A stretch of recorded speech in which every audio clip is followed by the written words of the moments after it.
Transitioning towards a net zero future comes with a lot of changes and a lot of opportunities. We're going to speak to some of the community who are taking lead and pushing towards a net zero future for all of us. Hi, my name is Leanne. And I'm Eric.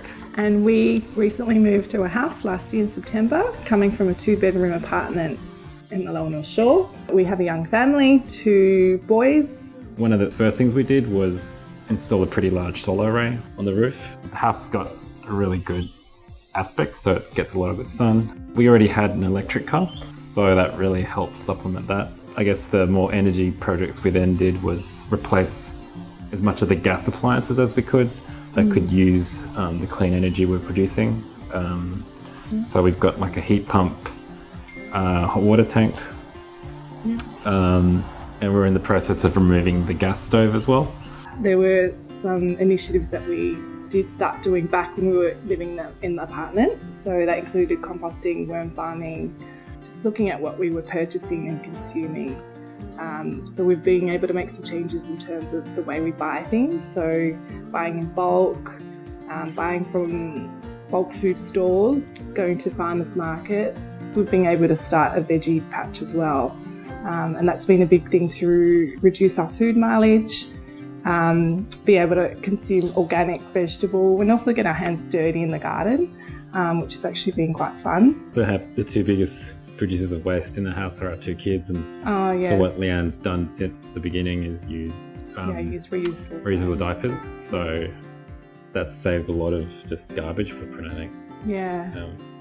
And you don't have to, I think, do everything at once. I think it's good to build on your green energy kind of design. It's really difficult to do everything at once. Yeah, it doesn't need to feel like a big overwhelming project to take on. Yeah. Sudo Hair is a salon that I started 8 years ago and now run with my partner Pablo. What you'll see when you walk into our salon is lots of renewable, sustainable furniture that we have sourced secondhand.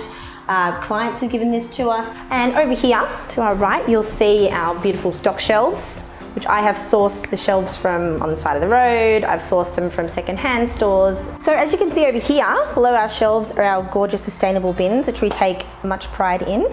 We have a bin for hair, paper, plastic, and metals.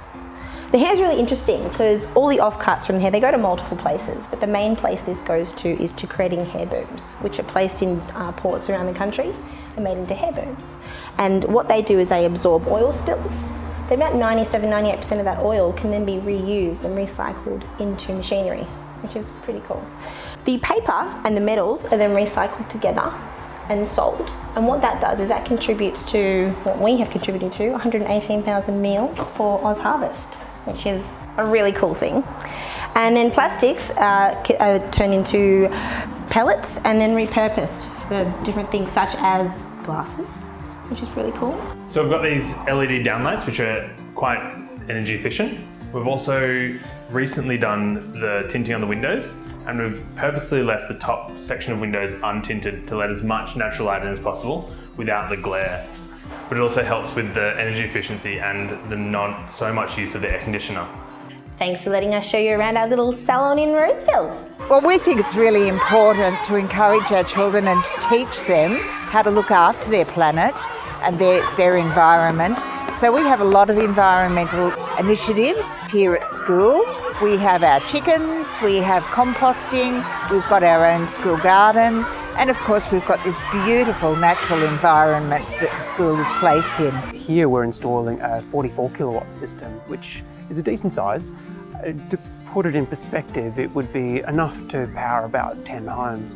Apparently that will avoid over 50 tonnes of annual carbon emissions, which is equivalent to taking about 19 cars off the road each year.